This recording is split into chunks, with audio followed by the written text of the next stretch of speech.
তোমরা আমার ব্যাগ নিচে ফেলে দিয়েছো? হ্যাঁ, তো আমি এখানে আগে ব্যাগ রেখেছি, তো এটা আমার সিট। তুমি উঠো, আমি এখানে বসবো।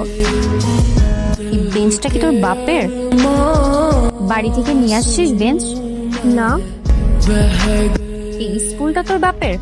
বাপ তুলছো কেন? স্কুল কি তোমার বাপের? দূরে যে না, এই স্কুল আমার বাপেরই। এই স্কুল যে জায়গায় প্রতিষ্ঠিত হয়েছে এটা মির্জা পরিবারের সম্পত্তি।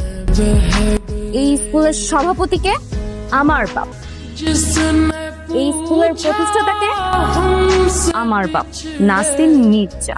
এই যে এখানে বেশি পক পক না করে পিছনে গিয়ে বস, নাহলে কিন্তু এই স্কুল থেকে বের করে দেবো। এই যে ক্লাস ক্যাপ্টেন, ক্লাসে যে দুটো চিড়ে এসেছে নিজেদেরকে শিক্ষামন্ত্রী দাবি করছে, আপনি কিছু করেন? আমি কি করব? তোর কিছু করতে হবে না,